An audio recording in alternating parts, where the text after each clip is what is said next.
Ravi de vous retrouver, il est 19h30. Mesdames, Messieurs, bonsoir et bienvenue dans le Guyane Soir. Venir travailler en Guyane était un choix il y a 15 ans. Aujourd'hui, Claire Albert, enseignante, quitte le territoire sous la contrainte. Un cas loin d'être isolé et qui met en lumière le manque d'attractivité dont souffre le département. On parlera de cette campagne de dépollution et de compactage de véhicules hors d'usage lancée par la commune de Saint-Laurent-du-Maroni pour préserver l'environnement. 600 véhicules sont pour l'heure concernés. Un retour triomphal ce lundi soir pour Dylan Huil à l'aéroport Félix Éboué où il était attendu comme le Messie après le Tour cycliste de la Martinique. Nous reviendrons sur ses performances. Le jeune homme a accepté de nous accorder un entretien à sa descente d'avion à suivre à la fin de cette édition. Travailler en Guyane était un choix pour Claire Albert il y a de cela 15 ans. L'enseignante de Saint-Laurent-du-Maroni quitte aujourd'hui la Guyane, non sans un certain regret. Elle nous raconte pourquoi c'est devenu compliqué pour elle de rester. Un cas loin d'être isolé. Terence Moy, Pierre Tréfou. Après 15 ans de bons et loyaux services auprès des établissements de l'Ouest guyanais, Claire Albert foule pour la dernière fois le sol du lycée Berthène Juminaire à Saint-Laurent-du-Maroni, où elle a enseigné pendant près de 8 ans.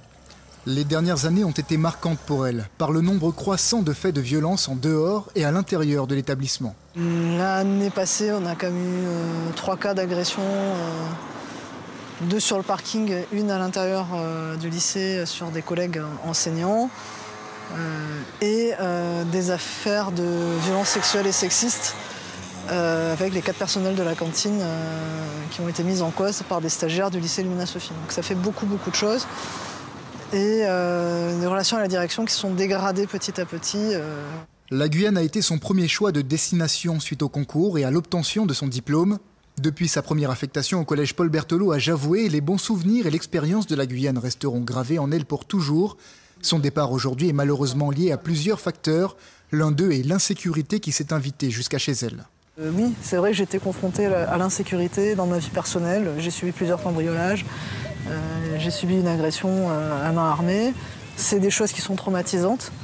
Ça pousse certainement dans ma décision de partir de la Guyane.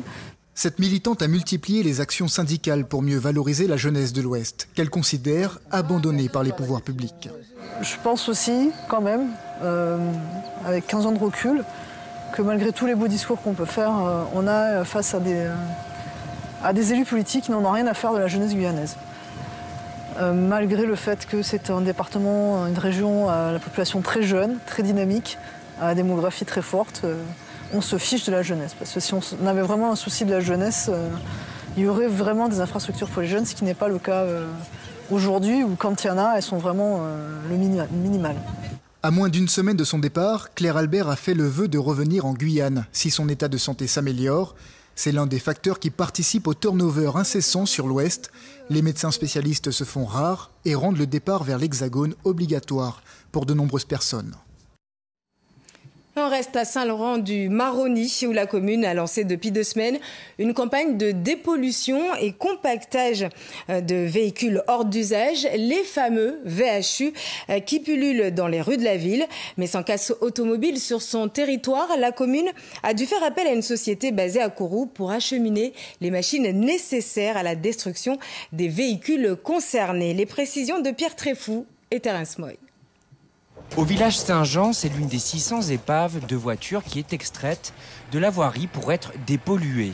Direction la déchetterie de Saint-Laurent-du-Maroni, où une casse mobile a été installée spécialement pour l'opération. Donc sur ce véhicule, vous avez un moteur encore qui est présent ici, là, et donc il y a de l'huile dedans. Il y a des pneus qui ont été démontés, mais il y a de la batterie aussi, et elle a été retirée. Donc dans un premier temps, on va vidanger la boîte, on va vidanger le moteur, on va retirer tous les liquides de frein, liquides de refroidissement quand il y en a, liquides de clim s'il y en a. Réservoir, on vidange le réservoir, essence et gasoil. La voiture est ensuite compactée et envoyée par container dans l'Hexagone. Et après, donc, elle est recyclée, elle est broyée chez un broyeur, quelqu'un d'agréé qui va recycler donc, ces VHU.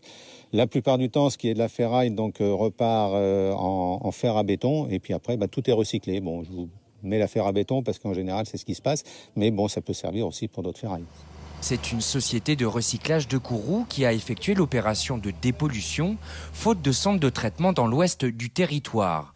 Mais la commune devrait se doter d'une casse automobile prochainement. La commune a demandé une session gratuite à l'État. Nous l'avons obtenue. Donc cette opération, ce centre de traitement sera à Polisnar, à côté de la lagune, donc une superficie de 12 hectares. Il faut compter 230 € par véhicule. C'est l'Ardag, une association de concessionnaires automobiles, qui finance l'opération. Peut-être la dernière dans l'Ouest, qui devrait se doter d'un centre de traitement et d'une fourrière d'ici la fin de l'année prochaine. Dans la région, la grève des pilotes d'Air Antilles Air Guyane entamée ce week-end se poursuit. Un mouvement suivi désormais par une partie du personnel navigant qui réclame également une hausse de leur salaire. Pour l'heure, aucun accord n'a été trouvé entre les grévistes et leur direction. Conséquence, les liaisons dans la zone sont fortement perturbées et les passagers mécontents. Plus de précisions avec Rudy Rilsi de Guadeloupe, la première. Aurez-vous un avion Air Antilles pour les vacances ? Vous êtes nombreux à vous poser la question. On a été informé donc de la grève sur Air Antilles. Donc on s'est rabattu sur la concurrence. C'est un peu gênant parce qu'on ne peut même pas faire jouer la concurrence des prix. J'avais entendu parler d'une grève, mais enfin je ne savais pas trop les dates. Bon, mon voyage, c'est pas pour tout de suite. Peut-être que d'ici là, leur grève sera terminée. Si vous prenez l'avion en effet depuis hier soir minuit jusqu'à nouvel ordre, le SNPL France Alpa a appelé l'ensemble des pilotes de la compagnie Cair à cesser totalement le travail. Conséquence, le trafic est perturbé sur les différentes destinations desservies par Air Antilles et Air Guyane. Nous protégeons quelques passagers sur d'autres compagnies et nous affrétons également des compagnies pour respecter notre planning. Un respect au planning dans la turbulence. 60% de l'effectif font déjà grève. Car depuis plusieurs mois, des tensions subsistent entre la direction d'Air Antilles et Air Guyane et les pilotes de ligne. Des pilotes de ligne qui réclament une revalorisation des salaires de l'ordre de 15%, alors que le PDG propose 1% d'augmentation.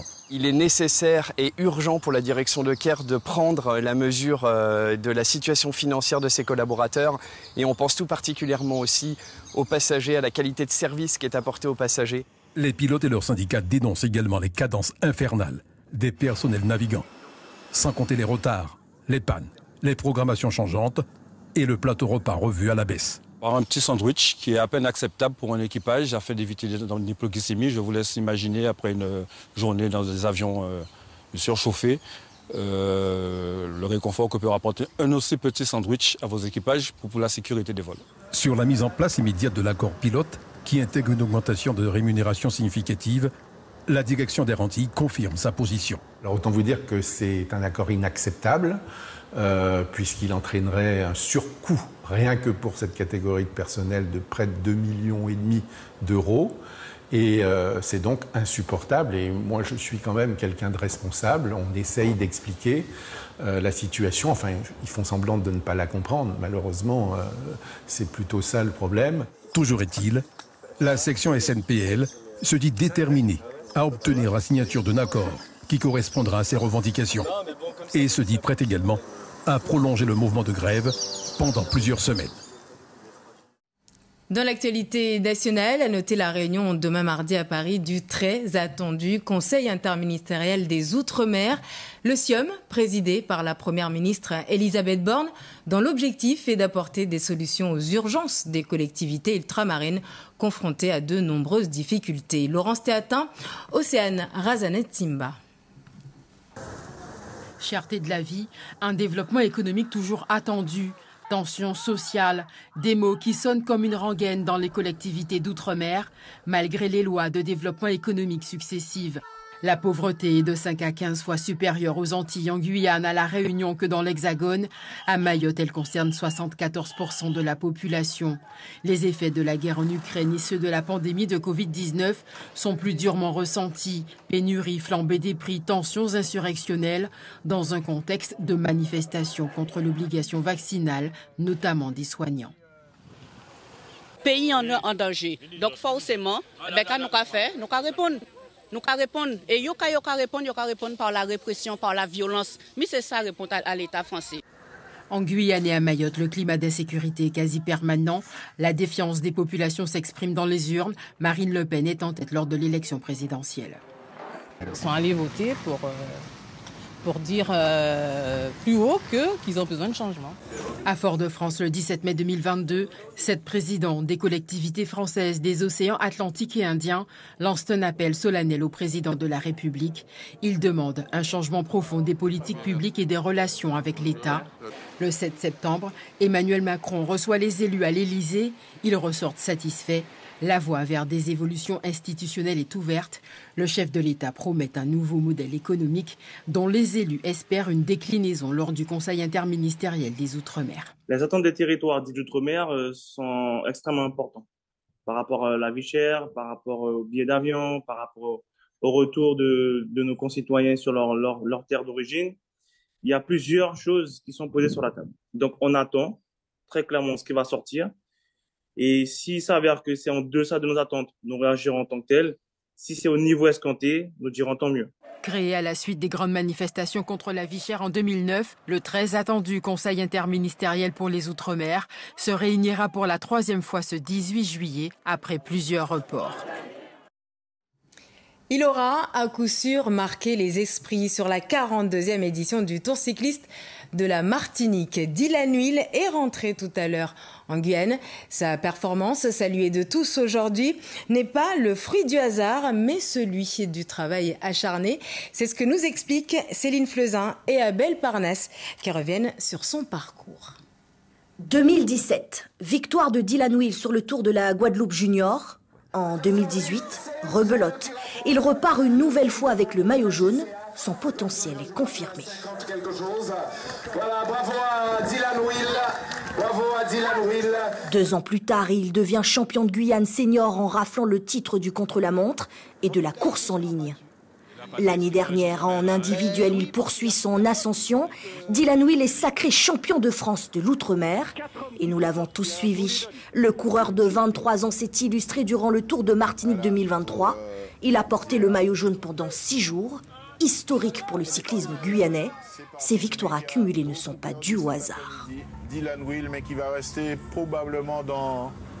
C'est un bosseur, je vous ai dit. 5 fois par semaine, il s'entraînait. Il faisait l'entraîneur et puis il était suivi par un coach, par un entraîneur de l'extérieur. Je vous dis, il n'a pas fini d'étonner, il va continuer. Il va continuer de nous épater, sans doute grâce à ses années de travail acharné. On rembobine tout. Dylan Huil est né dans une famille de sportifs, enfant, et jonglait entre les cours de vélo avec son père et les cours d'équitation avec sa mère. Il arrivait des week-ends où, par exemple, le dimanche matin, il avait une compétition vélo le matin. Son papa me le ramenait tout de suite après la compétition, la course. Et puis il venait avec son sac, il se changeait et il enchaînait sur l'équitation, sur son concours de la journée.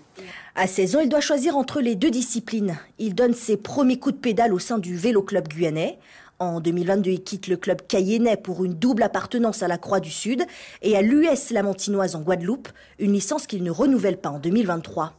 À 14 ans, son père lui détecte des qualités au-dessus de la moyenne lors de compétitions improvisées. Je lui disais, le circuit qu'on ferait, c'était d'aller jusqu'au Savoureux Gâteau, revenir par la route du Maori et aller faire 2 tours du circuit du parc d'activité. Et il me lâchait et après, j'étais obligé de faire demi-tour pour aller le rejoindre. Donc là, j'avais compris qu'il y avait quelque chose. Oui. Le dernier exploit de Dylan Huil laisse le père sans voix. Étreint par ses proches. Messieurs, dames, Je vais lui dire que je suis fier de lui. Parce que cette année, sur le Tour de Martinique, excusez-moi, ça m'émeut. Il a été grandiose. Dylan Huil en a encore dans le ventre. Il est loin d'avoir atteint les sommets. Ça tombe bien, l'altitude ne lui fait pas peur. Et Dylan Huil qui est rentré ce soir à la maison, je vous le disais, où il a été accueilli en grande pompe. Et ce n'est pas parce qu'il n'est pas revenu avec le maillot jaune qu'on l'a pas accueilli comme on le devait. On le retrouve tout de suite pour un entretien depuis l'aéroport Félix Éboué avec vous, Jean-Gilles Assard. Bonsoir. Bonsoir. Ici, à l'aéroport Félix Éboué, beaucoup de personnes attendent le champion Dylan Will, mais nous l'avons happé. Dylan, il y a énormément de monde qui vous attend. Dans quel état d'esprit êtes-vous 24 heures après cette arrivée? Alors c'est vrai qu'après une course très difficile où on a donné notre maximum pour essayer de revenir avec le maillot jaune, malheureusement on le perd la dernière journée, mais c'est pas très grave. On a tout donné, on nous accueille comme des rois, donc c'est magnifique. Je remercie tout le monde d'être venu nous supporter. C'est extraordinaire, ça nous porte et on a juste envie de faire encore mieux la prochaine fois. Dylan, la polémique enfle autour de la sélection. Qu'est-ce que vous avez à répondre aux gens? Quelle polémique? La polémique, vous n'aviez pas une sélection assez forte pour vous soutenir, pour être avec vous. Moi, je ne peux pas dire qu'on n'avait pas une sélection assez forte. La sélection était là, elle était présente, elle m'a aidé à chaque fois qu'elle le pouvait. Donc c'est vrai qu'on peut toujours s'améliorer. Donc le but, ça sera de revenir l'année prochaine avec une équipe encore plus forte. Que ça soit eux, que ça soit moi, ça va être un tout qui va faire qu'on va peut-être réussir un jour à remporter le Tour de Martinique. Mentalement, comment encaissez-vous le choc de la défaite? Alors c'est vrai qu'on peut être déçu un tout petit peu, mais je ne peux pas être déçu d'avoir fait un tour aussi magnifique que ça. On a porté le maillot, on l'a défendu, quand on l'a perdu, on l'a récupéré. Donc c'est vraiment magnifique. En plus, avec une victoire d'étape, avec le maillot jaune sur les épaules, on ne peut pas faire mieux. Et je pense que le Graal aurait été de remporter le maillot jaune. Ça n'a pas été chose faite cette année, mais c'est quelque chose qu'on pourra faire les années suivantes. Dylan, c'est quoi la suite du programme? Parce qu'il y a le Tour de Guadeloupe, il y a le Tour de Guyane, bien sûr, tout le monde vous attend. Oui, donc normalement je serai sur le Tour de Guadeloupe à partir du 5 août. Donc pareil, avec l'objectif de faire le maximum. Avec quelle équipe? Avec la sélection de Guyane. Je ne sais pas encore qu'est-ce que ça va donner, c'est la première fois que je le fais. Mais mon état d'esprit était toujours tout donné pour faire le maximum et avoir le meilleur résultat possible. Ensuite, on arrivera sur le Tour de Guyane, j'espère avec les meilleures sensations possibles. Et pourquoi pas faire un excellent résultat et améliorer mes précédentes places. Mais c'est vrai que je ne suis pas tout seul. Il y a d'autres coureurs qui sont capables de faire très bien dans ce tour. Donc on va se donner au maximum. Et j'espère qu'on pourra remporter, un Guyanais pourra remporter le Tour de Guyane. Dylan, justement, est-ce que vous sentez cet engouement autour de votre performance, cette attente dorénavant que vous avez générée au sein de la population? Oui, bien sûr. C'est vrai que quand on voit qu'il y a des résultats, on en veut toujours plus. Après, il faut aussi remettre dans le contexte. La Martinique est plutôt un profil qui me convient. La Guyane un peu moins, vu que c'est plat, je ne peux pas trop faire de différence. Mais ça ne veut rien dire, donc on va essayer de donner le maximum, même si ce n'est pas moi et que c'est un autre coureur. J'espère que la Guyane remportera ce tour et en tout cas, moi je ferai tout pour. Là tout de suite, c'est quoi? C'est célébration, récupération, c'est quoi le programme? Alors oui, bien sûr, je vais prendre peut-être 3 ou 4 jours de repos pour digérer du Tour de Martinique. Et après, on va se remettre au travail directement pour le Tour de Guadeloupe et de Guyane. Voilà, on sait tout maintenant. Eh bien écoutez, on va suivre avec passion, comme tous les supporters qui l'attendent dehors, le parcours de Dylan Will. Encore bravo à ce champion. Et oui, on va suivre cela avec passion. Et voilà pour cet entretien de Dylan Will avec Jean-Gilles Assard devant la caméra de Clotilde Séraphin-Georges. Lui est un ancien champion de France de basket, devenu entraîneur. Steve Essard entend aujourd'hui rendre à la Guyane ce qu'elle lui a donné par le passé. Raison pour laquelle, depuis le 10 juillet, il propose à des jeunes de 10 à 20 ans un stage de perfectionnement de basket, une première. L'occasion aussi, pourquoi pas, de détecter les pépites de demain. Reportage du Vieux Chemin à Rémire-Montjoly avec Thierry Merlin à Belleparnasse. C'est ici, au hall du Vieux Chemin à Montjoly, que Steve Essard a réussi ses tout premiers paniers de basket. C'était il y a une trentaine d'années. Entre-temps, le basketteur montjolien a joué au plus haut niveau national et international. Et lorsqu'un panier est marqué, il vibre toujours autant. On les voit heureux là, Steve. Franchement, je les vois heureux et je suis heureux pour eux. Franchement, là, je pense que c'était une semaine intense pour eux et je pense que ça leur fait du bien de jouer au basket maintenant. Une semaine intense à travers un stage. Un camp de basket où 80 jeunes espoirs issus des clubs locaux se sont donné le change. J'avais à cœur de revenir en Guyane et redonner ce qu'on m'a donné. Et moi, ce qui était important, c'était de revenir pour faire un camp de haut niveau où il y aura la rigueur et l'exigence. Donc cette première édition s'appelle le Hoop 7 Skills. Une exigence et une rigueur assurée par cet homme, Nasser Belkacem. Il est le manager général du club de Trappes. Et il a une mission bien précise, pendant ce stage. Deux principes de jeu. L'objectif des jeunes, là, aujourd'hui, c'est de les développer. C'est de voir les potentiels et d'emmener les enfants à comprendre comment travailler. Parce que nous, on va partir. Donc, on leur ramène une méthodologie de travail, une façon de travailler pour qu'ils puissent progresser. Là, on a travaillé sur le dribble, sur la passe et sur la compréhension du jeu collectif. Les dribbles, c'est très différent par rapport à la Guyane. Et non, franchement, ils s'apprennent bien. Les dribbles, et les physiques aussi, c'est très différent aussi. Dans quel domaine où tu as le plus progressé, tu penses, par rapport à ce stage? Pour moi, c'est la manipulation de balle, les dribbles. Il y avait certains dribbles avec la main droite que je n'arrivais pas trop à faire, mais grâce à Nasser, on a réussi à travailler les points faibles.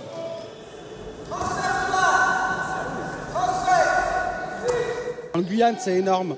Là, les potentiels, j'en ai rarement vu d'aussi importants. Mais c'est plus des arrières. Il n'y a pas de joueurs de grande taille, mais des talents techniques pour être des meneurs, des postes 2, des postes 3. Mais il y a tout ce qu'il faut ici en Guyane. Tu souhaites aller plus loin Ah oui, le basket, c'est pour la vie. Cette passion-là, j'aime bien. Je me vois dans le basket plus tard, gagner de l'argent et pour ça, je dois travailler plus et s'entraîner tous les jours. Un message donc bien reçu par Steve Essar et toute son équipe. Le camp de basket se poursuit avec d'autres jeunes et surtout d'autres talents à détecter. Et sachez que ce camp de basket se poursuit jusqu'à samedi, toujours au hall du Vieux Chemin à Remire-Montjoly. Et voilà qui met un terme à cette édition. Merci de votre attention. Demain, l'info revient dès 6h avec Charlie Torres en radio. J'aurai le plaisir de vous retrouver à 19h. Excellente soirée à toutes et à tous. L'info continue sur les réseaux sociaux et sur notre site internet lapremière.fr.